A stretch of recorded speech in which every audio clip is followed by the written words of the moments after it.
Right now we have our final presenter of the day, Mr. Rod Cumberland. Mr. Cumberland, you'll have 20 minutes, and as per the way we did it with every other presenter, I'll raise my hand at when you have 5 minutes left. If you don't see it, I'll kind of wait till you take a breath, and I'll use the mic just to let you know. Hopefully you'll see my hand if you're looking up. At the end of the 20-minute presentation, you'll receive 40 minutes of questioning from 10 minutes from each political party if they so choose to use the full 10 minutes. And we appreciate you being here, and now's your chance. The floor is yours. Thank you very much. This week you've heard lots of information from essentially two perspectives. Some people saying how bad glyphosate is and outlining significant health and environmental problems, while others say how safe it is and how New Brunswick's industries can't live without it. My goal today is to help you understand, to provide clarity as to why there are two different perspectives. I'm going to offer you 6 points that explain the why. If you understand these points, you'll be able to make sense of the copious amounts of information you're receiving and make solid recommendations to the legislature in the best interests of not just a few, but everyone and everything affected. Point number 1, this is not about glyphosate. Confusion begins by focusing on the active ingredient glyphosate. After all, glyphosate is what was patented. Glyphosate is what Health Canada evaluated. It's what the province has become fixated upon. The problem is, this chemical is never sold as glyphosate alone. It's never sprayed as glyphosate alone. And although it does cause health and toxicity problems, there is far more to it. Glyphosate makes up almost 40% of the toxic compounds in the formulation sold and sprayed in New Brunswick. Whether it's Roundup, Vision, Weedmaster, or whatever the label on the drum, it is never glyphosate alone. 60% or more of these mixtures that are sprayed are something else, and this is what changes the narrative. If you only consider glyphosate, you miss certain facts. First, it's up to 1,000 times less toxic than the formulation together. Mesnage et al. 2013, which changes research results dramatically. It limits the focus of regulatory agencies to assess its safety. The amount reported and sprayed looks a lot smaller, and it ignores the toxic ingredients including arsenic, lead, and polycyclic aromatic hydrocarbons and many more. This issue is about glyphosate-based herbicides. That's what's purchased, that's what's sprayed over our crown land, and it's what our wildlife, people, and the environment are exposed to. And it must be what we consider research on and health effects from. Number 2, not all herbicides are created equal. Be very cautious when people speak about herbicides in general. Most don't cause the damage that glyphosate does. Canadian Forest Service has led the charge for decades and spent millions of dollars testing tricloper, 2,4-D, and others to find the most effective herbicide. And all their research is very clear. The best killer of aggressive hardwoods in Canada is glyphosate-based herbicides. This is why the forest industry uses nearly exclusively glyphosate-based herbicides. They are the most toxic to hardwoods. However, when scientists want to convince you that glyphosate-based herbicides don't negatively affect wildlife, they use the general word herbicides, very purposefully so that they can include research from weaker herbicides that do not kill hardwoods and have less effect on wildlife to justify the use of glyphosate-based herbicides. It's just as true that not all glyphosate-based herbicides are created equal. Dr. Edge's research clearly shows the toxicity of a glyphosate-based herbicide depends on the additives in the formulation. For example, in his 2014 paper, and I quote, Roundup weed and grass control was approximately 5 times more toxic to wood frog larvae than Roundup Weathermax. This explains why some research says that glyphosate has no effect, yet another using the same amount of active ingredient causes high mortality. The amount of active ingredient may be comparable, but the devil is in the details of the remaining 60% of the toxic substances. This fact creates a whole new set of problems when considering research results and applying them to New Brunswick. New Brunswick uses the most toxic formulation available because it kills competing hardwoods the best. Why is that? Because everything hinges on the annual allowable cut. How much wood is harvested every year? The biggest determinant to this level is how fast plantations are regenerating. Before herbicides, our AAC was 2.5 million cubic meters per year. 30 years later, with far fewer forestry companies, because Crown land has wrongly become the primary source of this production, sprayed plantations must produce wood volume. This only occurs when softwoods have no competition from hardwoods to sustain the now almost tripled harvest of 6 million cubic meters a year.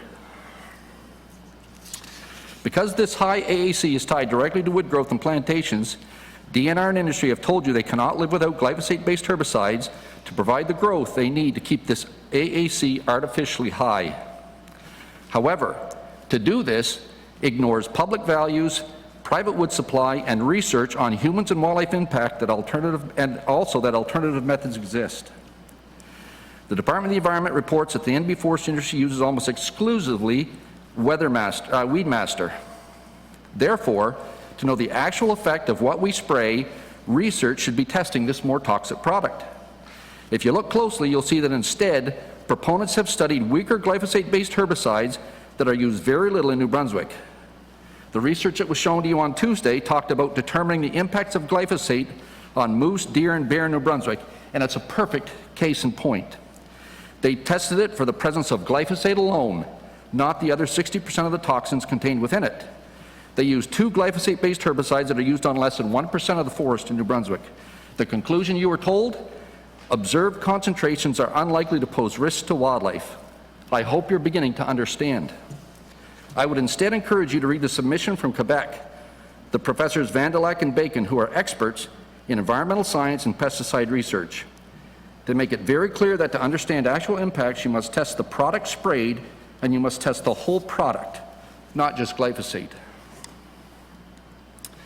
Point number 3, all roads lead to Health Canada, but is that the right road? The biggest underpinning that government bureaucrats, industry, and proponents of glyphosate use is Health Canada says it's safe. You have heard that and will continue to hear this line over and over again. However, in 2015, a different assessment of glyphosate was published by the International Agency on the Research for Cancer, IARC, and their assessment looks much different. They reveal many problems with glyphosate-based herbicides and classify it as a probable carcinogen. Tomorrow, Health Canada will tell you their #1 priority is human health. However, their mandate does not end there. It also includes supporting the competitiveness of agriculture, forestry, and other sectors. Jacques Whitford Report 2006. Rather than listening to biased perspectives, and let's admit it, there's biases on both sides of this coin.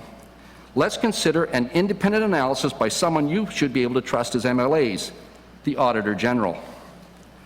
In 2003, the Auditor General of Canada prepared a report on Health Canada and the PMRA, and this is what they found. The PMRA skipped steps during its evaluation of pesticides.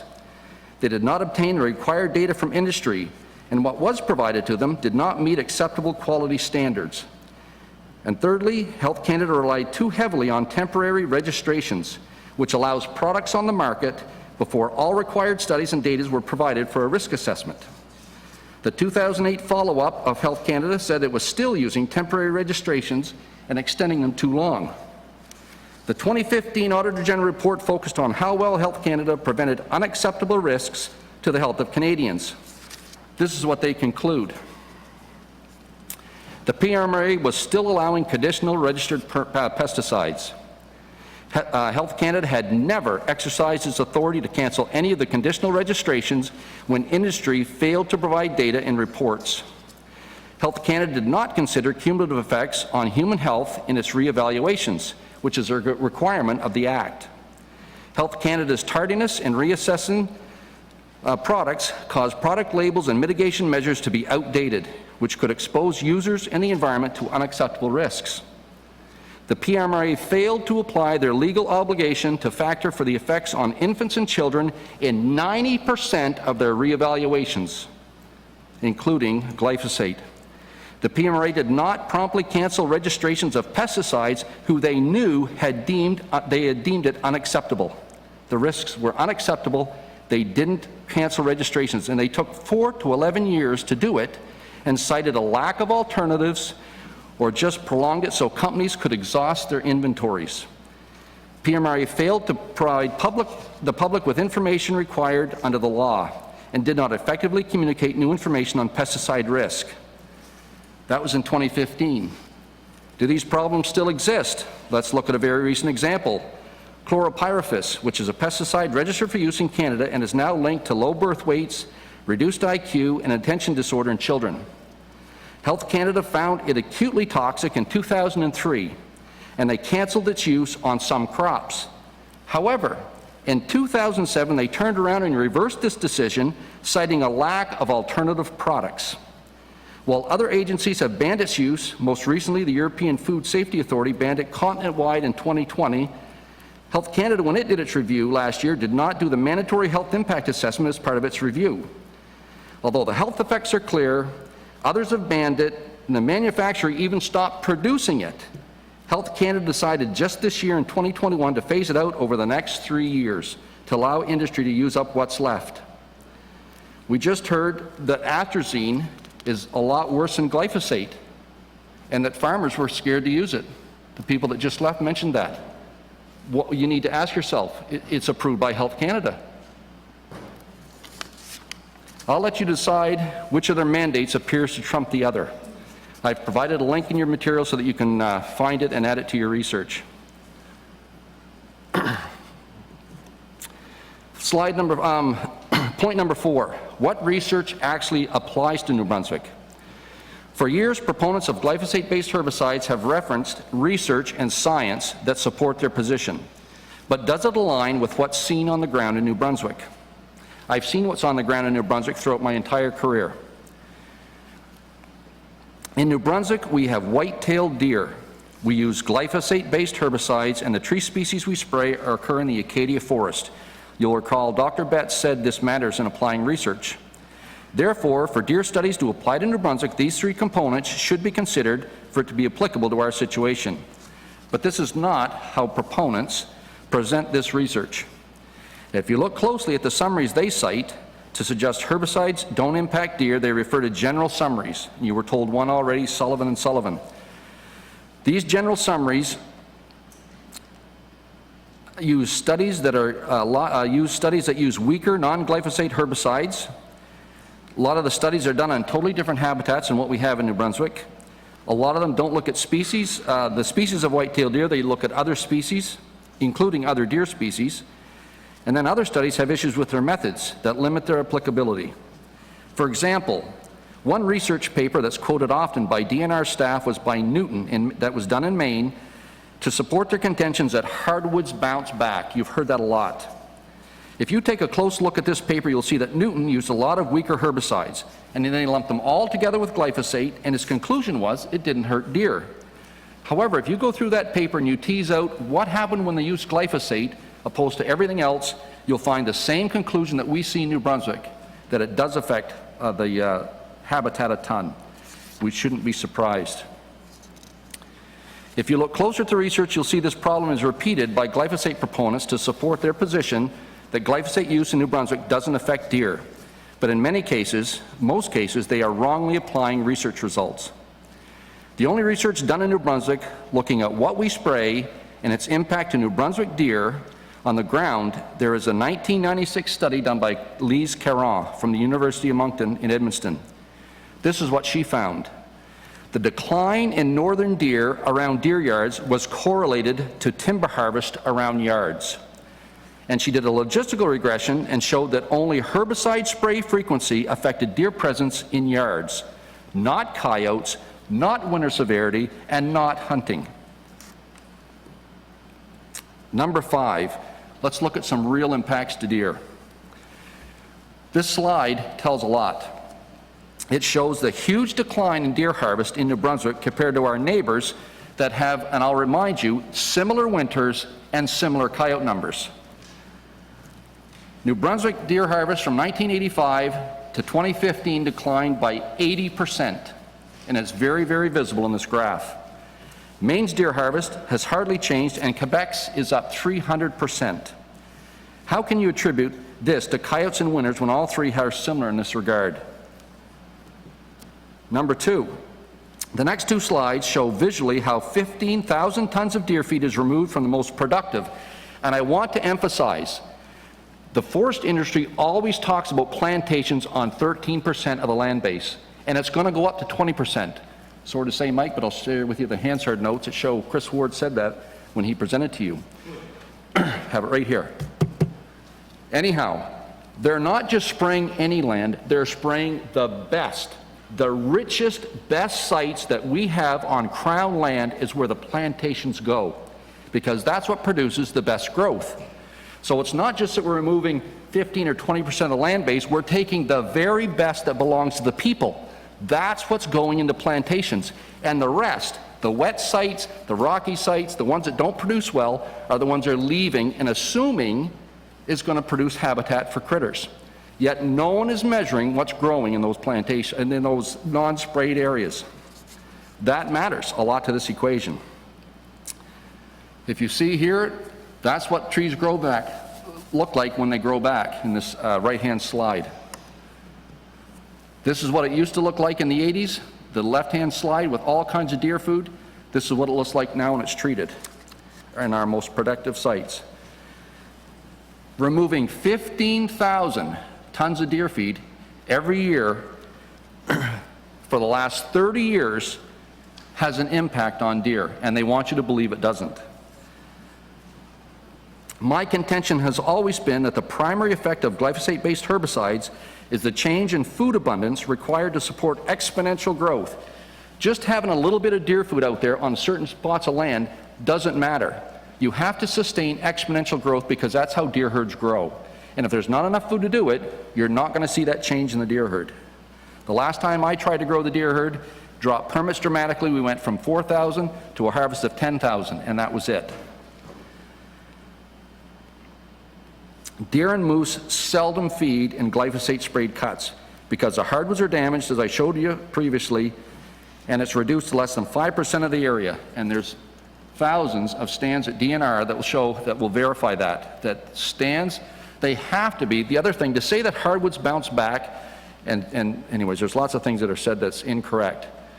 If hardwoods bounce back and these plantations are not void of hardwood, they will not produce the volume to keep the AAC where they want it. So they have to be productive. They have to get rid of hardwoods.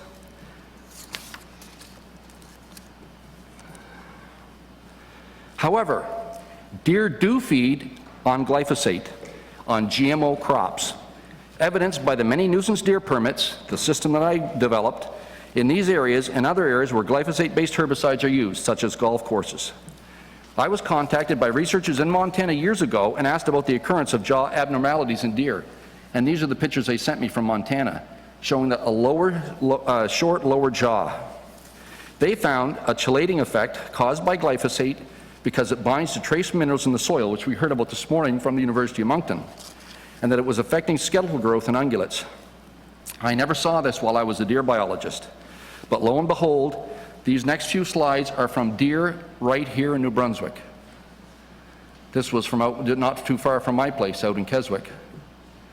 Here's another one. This is a roadkill deer from St. John. Here's another one. Look how short that lower jaw is. This was one just taken last year and posted on Facebook. Even though I didn't see that during my tenure, the last 5 or 6 years, these are starting to show up where glyphosate is being used. Is anyone at DNRE saving these deer and studying it? What I did observe while I was at DNR was deer reproductive rates slowly decline from a 95% of successful does breeding in the 70s and 80s to less than 80% recently. Is anyone studying why this has occurred? Finally, there is a study being done in New Brunswick, and I'm very impressed with the lead researcher, Phil Weeb, and his work, and I'm anxiously awaiting his results. I did attend one of these meetings where they talked about the inability to find enough deer to collar in the wintertime. They couldn't find them because they wanted deer that were not fed. But they said every deer that they were looking at in the province was at a feeder. And then Maine offered a place where they could collar deer there, where they had cut an area and the deer were there eating the feed. And I told him at that meeting, you have just confirmed what I've been saying all along, is that feed matters far more than everything else to deer. Number 6, is glyphosate carcinogenic or not? The IARC, regulatory agencies, and the Monsanto papers. Although these things seem miles away and unapplicable, I really encourage you to understand their significance. Health Canada recognizes the significance and will spend a lot of time tomorrow trying to debunk this. The fact that glyphosate has ended up in the public courts is evidence alone that regulatory agencies are not fulfilling their obligations to protect human health and safety, particularly if the courts are finding solid evidence that there's a connection between glyphosate-based herbicides and cancer, and they have. They've confirmed this in every trial to date and awarded cancer patients millions. Spurring these huge settlements are what was uncovered in the Monsanto papers, that industry was actively involved in suppressing research and information that's showing it was carcinogenic, manipulating both science and paying scientists to write papers that challenged research showing the link, and members and researchers at regulatory agencies and other places, including Canadians Len Ritter and others, were involved in this activity. And just so you make the connection, I'll just finish with this, Mr. Chair. Len Ritter was hired by the New Brunswick government in 2016 to help produce the CMHO report, and by Forest Info New Brunswick to debunk the IARC report. I do have a summary slide, but I know I'm over my time, and recommendations. But Thank you, Mr. Cumberland, for the presentation. You'll now have 40 minutes of questions, starting with the official opposition, starting with Mr. LeBlanc. Thank you, Mr. Chair, and Mr. Cumberland, I want to thank you for being here today. I want to thank you for your comments. Your report, I know, is that something you could table to the committee so we could have each copy of that? Would that be okay with you? what I said? Yeah. Oh yeah, no problem. Okay. Thank you. Because there's a lot of good things, and I didn't. I was going fast, I Yeah, understand. yeah. Sorry. 20 minutes was. That's the shortest talk I've ever given in my life, just so you know. Can't write that fast.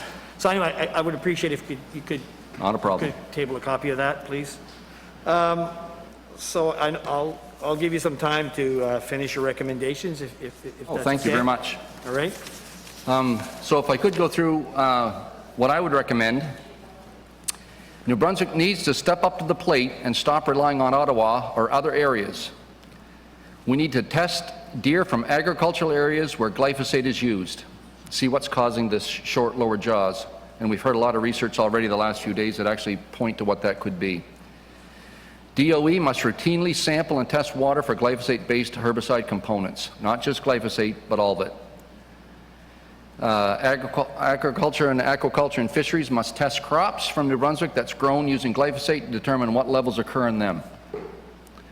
Department of Health should be testing for glyphosate levels and determining if there's any links between these levels and the increased health issues in New Brunswick. Imagine how that would help if we got rid of glyphosate and actually reduced the pressure on our health system. Department of the Environment must reestablish the Pesticide Advisory Committee that's been defunct since 2009. DNR must reestablish the Crown Lands Advisory Board and address this Crown Lands and Forest Act, this issue in private wood supply. And there should be an immediate ban on the spraying of glyphosate-based herbicides on Crown land that is paid for by taxpayers' dollars. And lastly, there should immediately be an open and transparent process to discuss forestry issues where both sides of the science are welcome. Thank you very much for the opportunity. Thank you. So one of your recommendations is to ban the usage of herbicide spray glyphosate. When you say immediately, is it over a time period or? No, sir. Right, just like Quebec did, overnight. Like Quebec. Yep. So that would be your hard recommendation.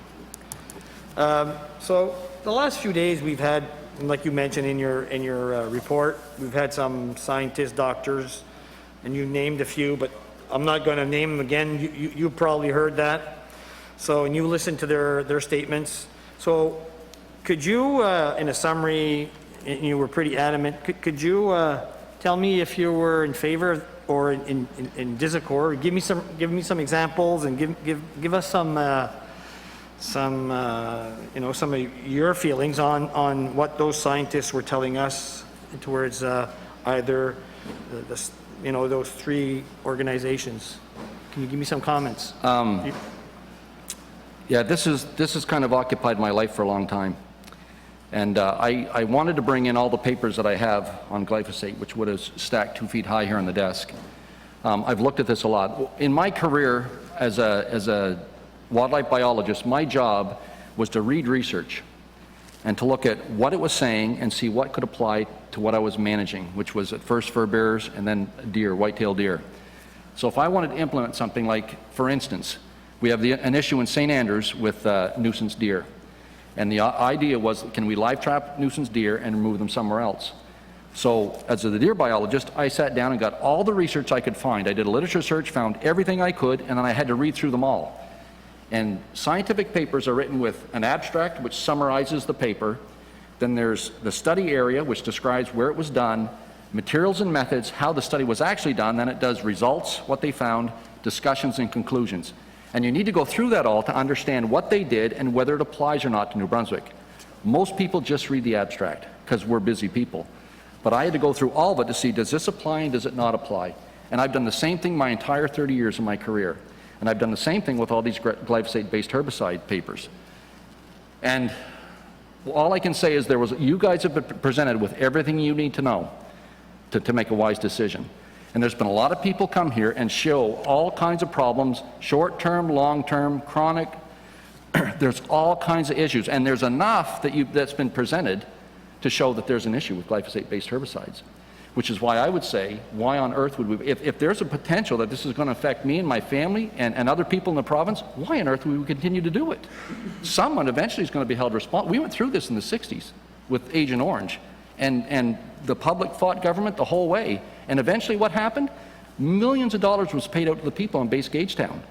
And this is the Agent Orange of our day, as far as I'm concerned, with the research that I've looked at. And a lot of smarter people than me have showed that. So Thank you. So I'm going to ask you a quick, Yes. direct question. So Mr. Betts presented us yesterday, his statement. How do you feel about what he said? right on the money. Okay. I think a lot of what Matt Betts said is right on the money. I'd likely disagree with him a little bit on a few things he said, but almost everything he said was smack on. So what do you disagree with him? I'd have to go back and look at exactly what he said. I think it was when Mike asked him about continuing the intensive spraying of glyphosate on plantations in that land.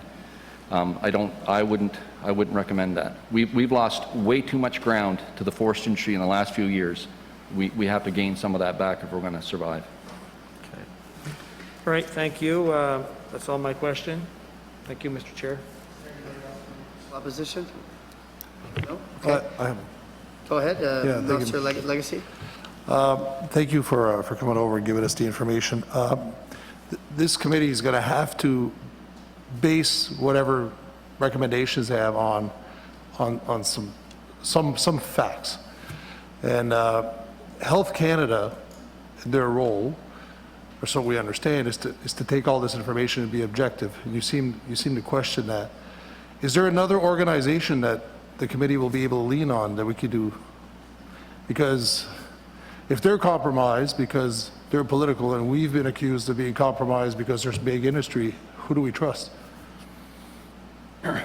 I think this province has smart enough people that we can figure that out for ourselves. Quebec did. Quebec sat down, they looked at what the public wanted, they looked at the research, and they made a decision. They didn't wait on Health Canada. I think it's very clear. I think we have the expertise and the smarts here in this province to make a decision like that without relying on Health Canada. Like, as individuals, but there's no organization that you would see. There's an obvious lead, but it doesn't appear that Because they're even unbiased. handpicking individuals, you could see that could be compromised also, because depending on who you pick, and there's two sides to the story. We're hearing both sides of the I story. agree 100%. You're right on the money. And I think I've showed you that, some people have a vested interest in this, right? I would pick people without vested interest. I have no vested interest. I've been speaking out on this for years, and I paid the price. I'm gaining nothing by telling you what I'm telling you. Other people are gaining something from telling you what they're telling you. Thank you, Mr. Chair. Anybody further from the official opposition? Nobody? Okay, Mr. Kuhn? Thank you, Mr. Chair. Good afternoon, Mr. Cumberland. Hard to know where to start. You mentioned the number of peer-reviewed papers from published in journals that you've gotten reviewed.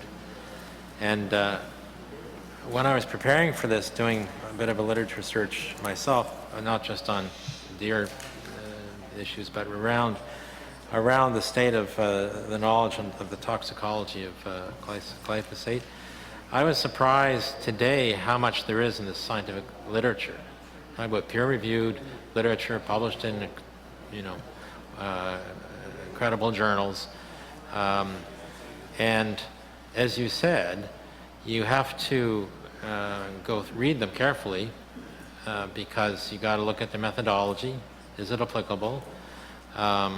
At their conclusions, did they go too far or not in their conclusions based on their results, and how does that apply in this situation?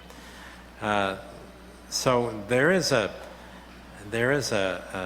surprising now amount of research that's been done, yet the kind of long-term studies that Matt Betts was talking about yesterday on wildlife impacts don't really exist, he said, because of their expense, or there are not many. He didn't say they exist. He said there aren't many of them. So in your review of the literature, what's your sense of what's out there with respect to impacts on wildlife based on field research?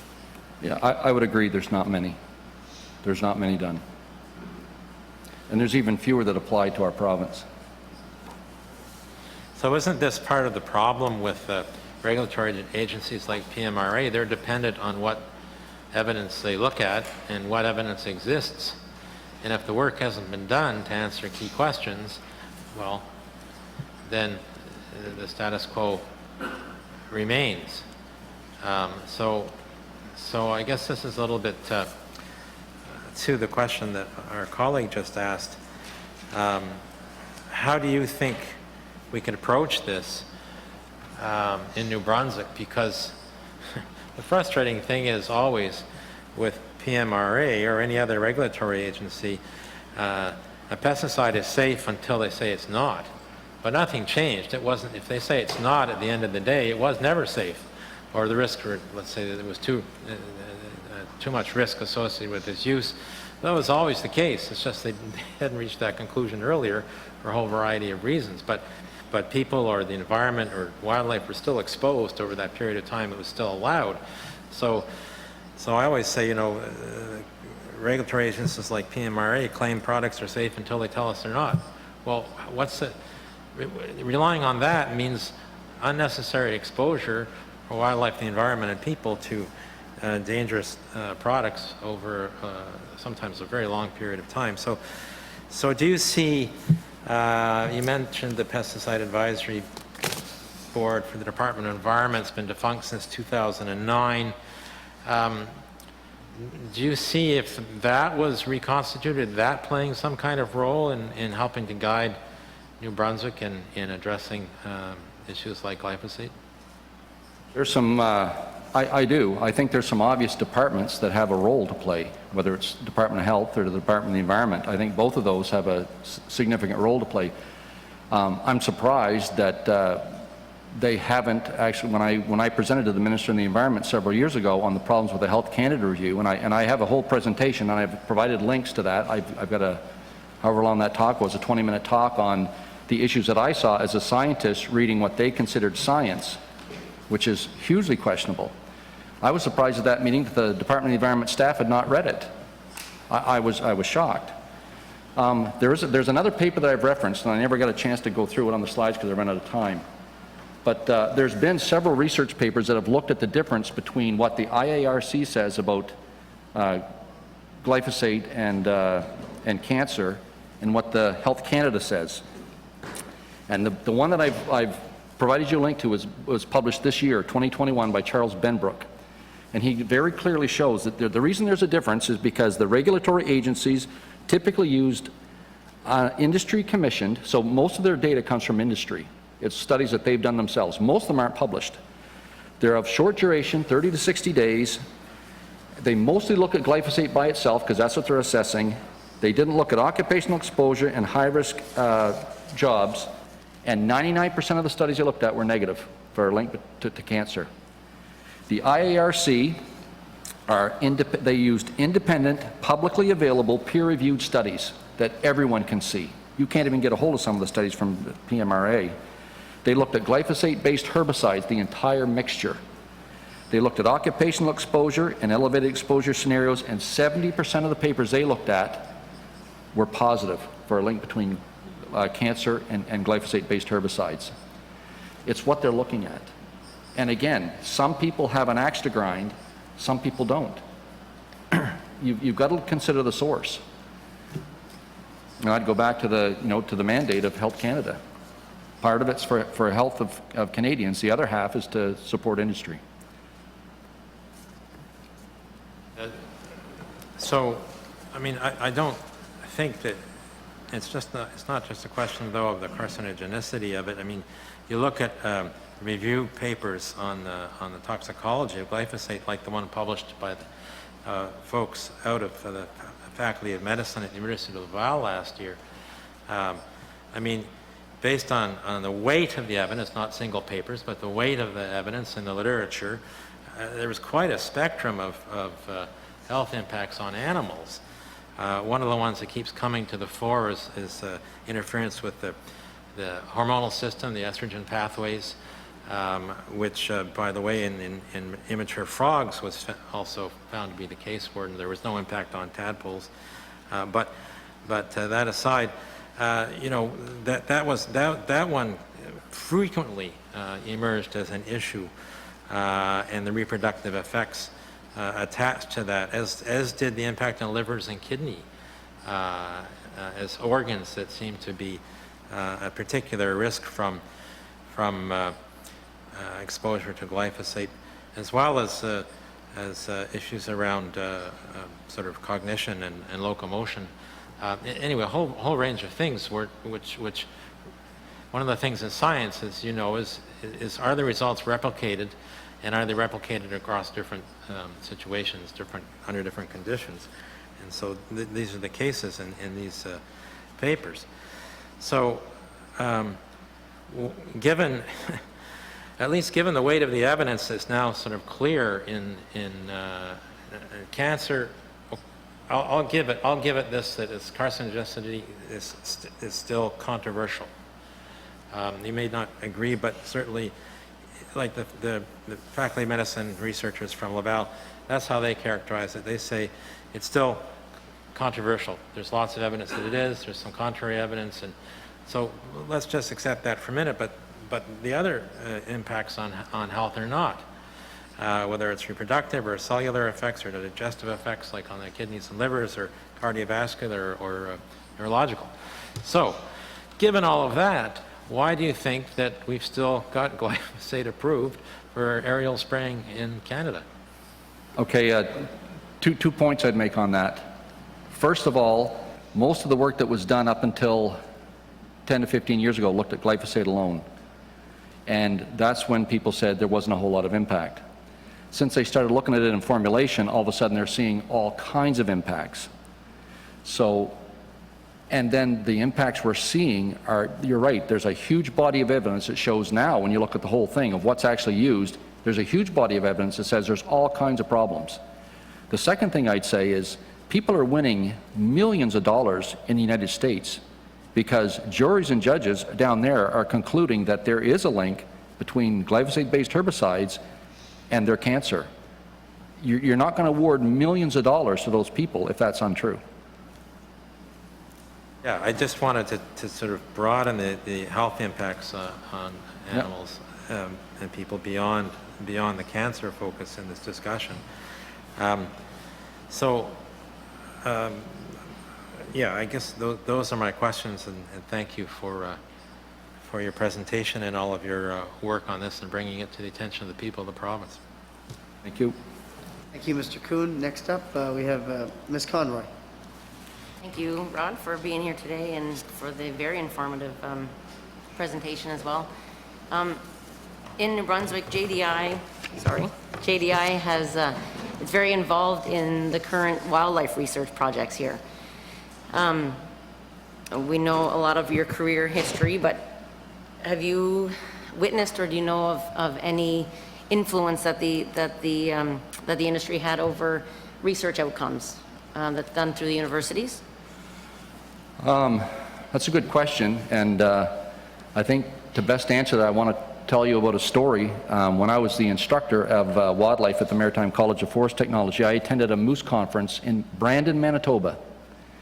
And at this conference, there was researchers there from British Columbia looking at what was causing the big decline in moose in their their pine beetle infestation area. And they were salvage logging it, and then the moose population was declining a lot there.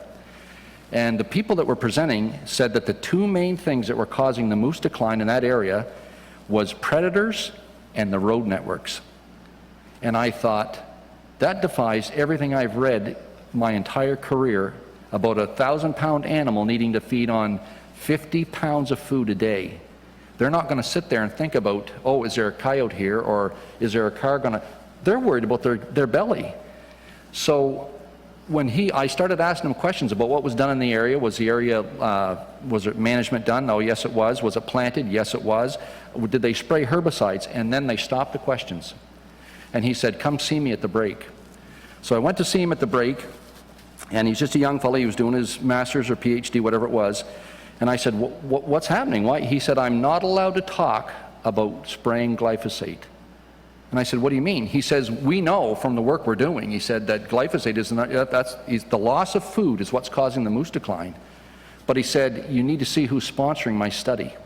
And it was the forest industry. And I couldn't believe it. I thought, we're here, all the moose biologists in North America were there in Brandon, Manitoba, and we're being told that what's driving moose numbers down in BC is wolves and road networks, when the researchers knew all along that it was something else. And I see just this year, and I brought that paper with me as well, that they finally published a paper, the researchers out there, that show that it is the number one reason causing the moose decline is browse. And I thought, thank goodness the truth is finally getting out. But that's what I saw. And I could tell you a little bit more about what's going on with the Northeast Deer Study Group as well, but anyhow. The Forest Info website is very clear that hardwoods bounce back, like you say, and the glyphosate doesn't have any effect on the impacts of deer. But what you've shown us is different. Can you elaborate on that or tell us the differences? Yes, I would. I think I covered some of those points in my presentation, but there's specifically, if you go to the Forest Info website, and of course we all know that if you have the money, you can actually be the #1 hit when you're searching for things, and Forest Info comes up right automatically when you type in deer and glyphosate for New Brunswick. But if you read what they say in that, and I've asked before who wrote this, and they haven't told me, but they say when deer are restricted in winter, cedar and fir are important food sources, and that's on the Forest Info website. And then they attach a string of papers behind it so that, to make it look like the research supports what we're saying. If I tell you nothing else today, this is what's irresponsible. This is why you need to engage someone with credentials on deer. I know the authors, I know the research, I know where it was done. The 5 papers that they cited to say that deer feed on fir, one is Morrison, 2002, and what he says in his paper, what he actually reports, is that deer use 19 species of food in the winter, and maples are the most important. But yet it's used to reference that deer use cedar and fir. Tefler, in 1972, the only thing he found eating fir was moose. The 3rd and 4th study, Gray and Cervello, and Ditchkoff and Cervello, don't mention fir with deer whatsoever. The only study that mentions it was mouse, one of the studies. The only reason deer ate it in that study was because they were penned deer and they were force-fed the fur. That was all they were provided. So, again, if you read that on the surface, it looks like, oh my goodness, deer need fur, and then there's all this research. And it's fooling most of the province, but it won't fool somebody that knows a little bit of something about deer. Thank you for that. So you're a certified wildlife biologist, and you worked in DNR, but you're speaking a lot of, about different areas. Can you speak a little more of that? Is that problematic to, like, the committee, or can you talk a little bit? Yeah, and again, I think I've touched on that earlier. As a certified wildlife biologist, my job was to review research, was to find out what it says, how it was done, and is it applicable. So regardless of what the topic is, and as a deer biologist, I had to be a generalist. I had to look at a lot of different things that relate to deer, and actually I worked with fur bears and a lot of different animals. And I published papers. I've actually written papers and published 6 papers, even though I don't have a PhD. So I understand how research works. And again, because of that, that's what I've used in my entire career. I've done the same thing with this research. So if there's something comes out on glyphosate and its impacts, I do the same thing. I look at where it was done, who did it, what the methods were, and whether it's applicable or not. So I think that any scientist that looks at things in that kind of detail can speak to different things, although I would say I'm a generalist, not a specialist. We had a few presenters that, when we asked questions, that was all that they kind of specified or specialized in, and then they couldn't go outside that realm. So I do appreciate that. You had talked about some misinformation that the committee's been given, and other groups have talked about it too. Can you give us some examples, what you mean, or that you've seen? Well, again, I guess, and it happens a bit. You know, Dr. Edge on Tuesday said that clear cuts are getting bigger in the province. Or sorry, he said they're getting smaller. He said at one time they were large and now they're getting smaller. And I thought, oops, that's a misstep. I mean, it's going to show up in the minutes and stuff, but we all know that clear cuts used to be small because of how we harvested. You know, we went from the axes and saws to skidders and men on the ground with chainsaws, and now we have large machines. And the size of the forest management standards plus the techniques we're using has caused our clear cuts to get a whole lot larger, which creates a lot of other issues that we're seeing nowadays. You know, so again, that was misinformation. Plantations produce better quality trees. I've heard that from, I think, from other natural resources people that were here, which is a subjective comment. I would argue, based on the quality of wood fibers, that actually decline as your trees grow. What happens in a plantation, in order to meet our AAC, trees have to grow faster. They have to put more wood on faster.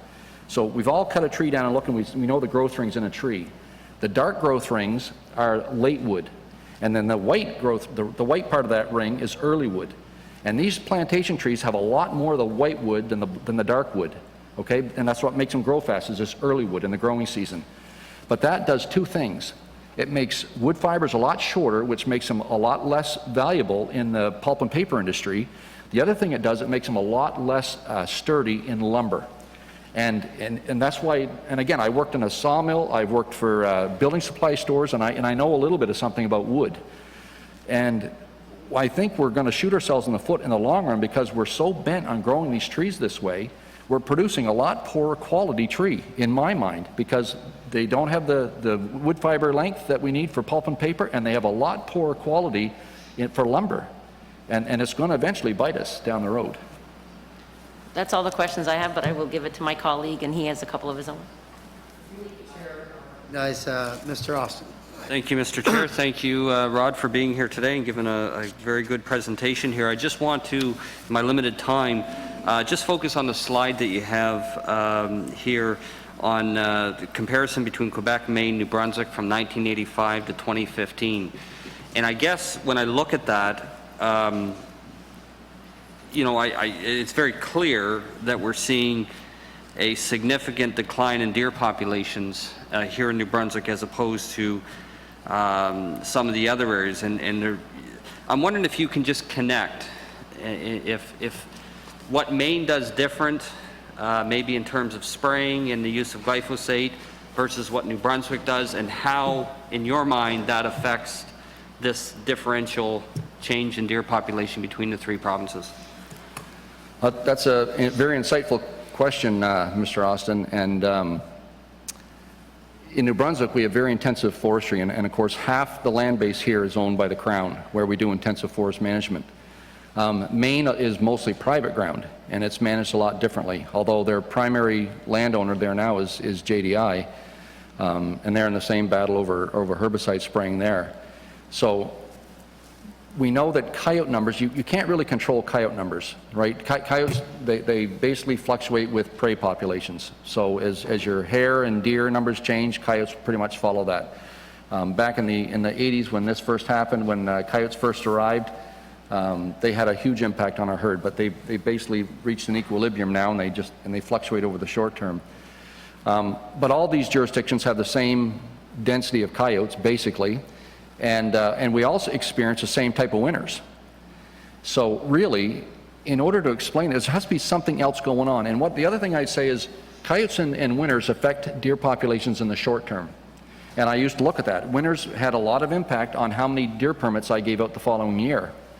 However, when you see long-term trends, long-term changes like this, you can bet your bottom dollar it's habitat. And any ecologist, and we could ask any of the biologists that were here in the past, the last few days, and they would tell you the same thing, is that long-term habitat changes is what causes long-term declines in populations. Vice versa, we all know that the deer herd in this province grew dramatically throughout the 40s, 50s, 60s, 70s. And the reason why was because we were creating a lot of good habitat. And all the research that you read on that actually attributes the big growth in deer in the Northeast to habitat change. So it blows my mind that people have a hard time understanding that this long-term decline in deer numbers has some kind of relation to have, and I'm not saying it's the be-all and end-all, but my beef has been, I've said all along that habitat plays a significant role and people have negated it without proper data to back them up. Thank you, Mr. Cumberland. Thank you, Mr. Chair. Yeah, thank you, Mr. Austin. We got we have Minister Holland. Mr. Cumberland, great to have you here today. Thank you. Always appreciate talking with you, and I wish it was a lot more than 10 minutes, that's for sure. Thanks for your presentation. I'm glad that we had a chance to get to your recommendations, actually, because let's talk about a couple of those, the ones that are identified with DNR.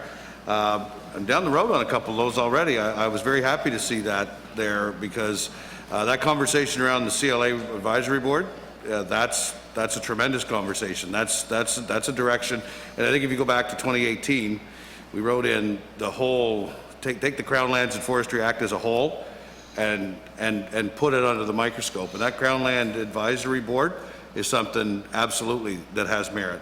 The issues with private wood supply, definitely that conversation is there to remove obstacles, to create the conduit for private to have the direct pipe to the market before Crown. I guess agree with you 100%. And the testing, absolutely already on that, because we're moving forward with like an online registration, okay, for deer in the fall. What do we have to do? We have to make sure that we maintain our data. So we're going to get proactive and go after hunters to make sure that they can be equipped to provide us with information in a lot of different areas, not just agricultural land, but in a variety of different components of the forest floor, to do the biological testing so that we can actually start getting a broader base. Because I agree that it's been long overdue that we've got biologicals on a broad spectrum and for a variety of different reasons. Now, with agricultural lands though, why agricultural lands for the testing? You itemize that there, testing for glyphosate on the agricultural lands.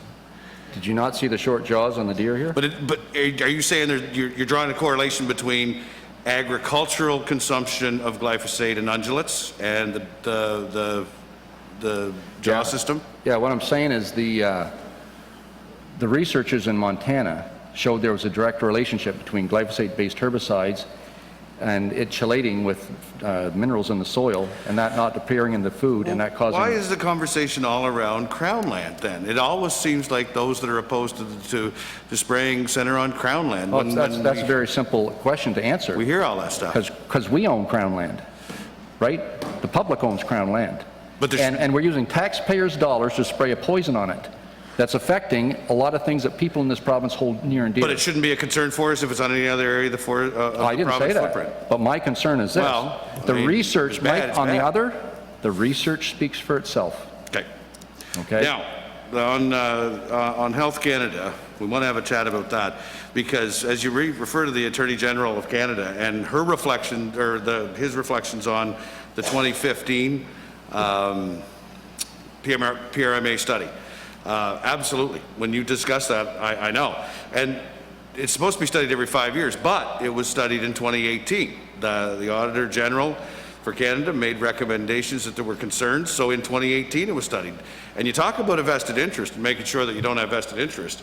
There was particular effort made that the subject matter was broad and from many different perspectives, pro and against, and great lengths were taken to ensure that the independence was there on those that study. And I mean, as early as now, recently, like this year, we've trusted Health Canada to bring us through a pandemic with vaccines and the safety of that for the population. So how are we going to question them related to them going back to that 3 years later, ensuring that the data was rechecked, brought forward, and like I said, as recently as this year, we've trusted them with something as important as vaccines to bring us through COVID-19. So what was done in 2018? The other study, another study. 2017. Or, okay, 17. The results came out in 18, but nonetheless, it was way earlier than the 5 years because there was questions about it. But the independence was maintained. They made sure that they got folks that had no vested interest, and then they came back and said that, you know what, used accordingly, we're okay. Now, to Mr. Kuhn's point, if science is science until it's not science anymore, then what we have is what we have to operate with. And I mean, if we can't trust Health Canada, I mean, we don't argue with them about the Canada Food Guide or a number of different initiatives, so how can we take issue there? You're right on the money, Mike, and I saw that's where it was headed years ago when everybody kept saying, well, the Health Canada review's coming out, and I thought, yep, everybody's banking on Health Canada and hoping it's going to be unbiased. So you're saying Health Canada is I'm saying the Auditor General, organization? I don't know. The Auditor General has a lot of problems with Health Canada. And the other thing I'll say is I'm a scientist, Mike. I've been through the 351 pages of the glyphosate review. And they talk about, and you can watch that. I don't have time to give it here, but I've gone through all their science. They use words like significance. This is very significant. Whenever you use significance in a scientific paper, you need statistics to back you up. You're saying that you're a scientist and you override the 20 independent people that were brought to that Health Canada study, and as a result, you're discarding all of that work of information? I think what we've seen here today is the industry is very desperate to keep a product. And they're desperate for that because it involves a ton of money. Well, you know very well. The industry's allocated a wood volume regardless of how they get it. Well, and I'd like to talk about the wood volume that they've been allocated as well, because you keep saying you haven't increased it at all, but that's because they got a big bump in 2014. Well, so that leads me to ask you a question. Wood now. I don't even know how they're going to cut it all. That leads me to ask you a question. It ties in a little bit with Dr. Betts. I loved his presentation yesterday. I'm looking forward to hearing a lot more from him because he talked about the past. And I think we can all agree that in the past there was a lot of issues there. I mean, that's something that I think anybody with an objective level of understanding of the province of New Brunswick would agree with. And you said when you started here, we've lost way too much ground, we need to gain some back. I agree with you 100% on that. You'll never get an argument from me on that. I've said that for a number of years. Now, that being the case, if we do this right, okay, and we recognize issues of problems in the past, which I think we would both do that, but we look to the future, are you saying that if we do a proper job of adding more Crown land than is actually in a plantation right now, properly identified by the right people into conservation, that does not move the needle in the proper direction and give us some sort of a move in the right direction on reclaiming habitat, which will help us start moving towards increased wildlife populations? I heard you answer a question earlier about if we got rid of glyphosate, that we would have to increase the amount of land that is put in plantations. That's incorrect. I could spend half my career correcting things that I hear that's incorrect coming from DNR and other places. However, all you need to do is take the same amount of land. You don't need any more land, you just need to change the hardwood softwood composition without using glyphosate. So send men in there with saws and let them do it. You don't need any more land, you can do the same thing. Send men in with saws. Okay, then there's another aspect of that. Then you just take my per hectare cost from $120 up to $1,200. Who's per hectare cost? The cost we have to manage it. I'm saying stop spending taxpayers' dollars on it.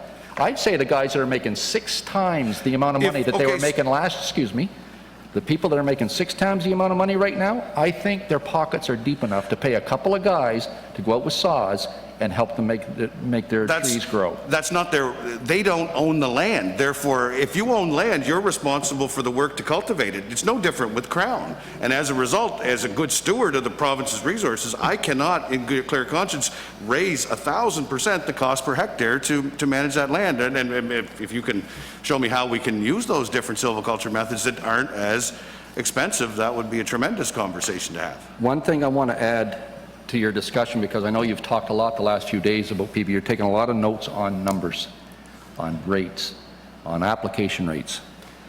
And Yeah. it's unfortunate that Dr. Coombs couldn't be here, because Dr. David Coombs, who's a microbiologist from UNB, is retired. He gave a presentation at the Conservation Council a couple of years ago that basically throws your application rates out the window. Because and I got the papers here, there's a couple of papers here that show that glyphosate and glyphosate-based herbicides cause gene damage. They bust up DNA, and that there is what causes cancer.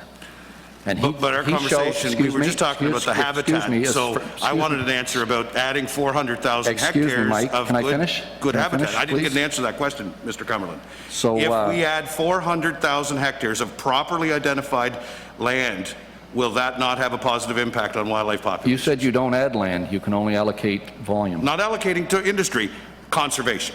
If we add 400,000 hectares of properly identified by the right people, good conservation ground, are you saying that that will not have a positive impact on wildlife?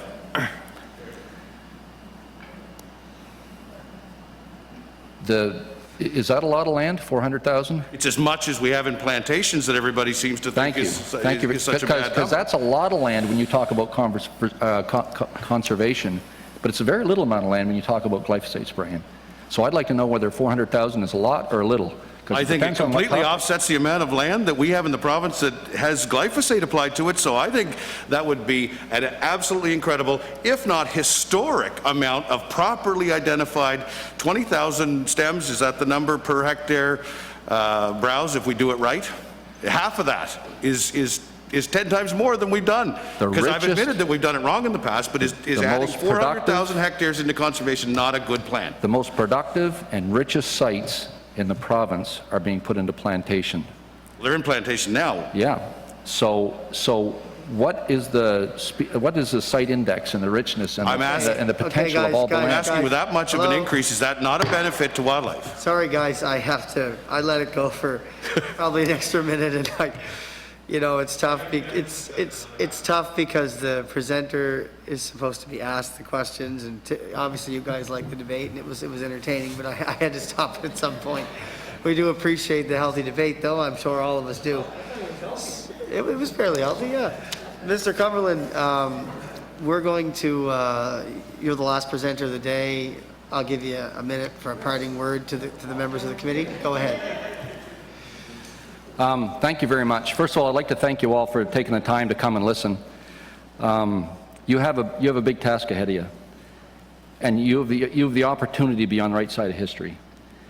Somebody, sooner or later in this province, has to take responsibility, and it's not about guts, it's about integrity. Because I know there's few people here with lots of guts, but it's about integrity. We need to do what's right for the people of this province, and for the wildlife of this province, and for the environment in this province.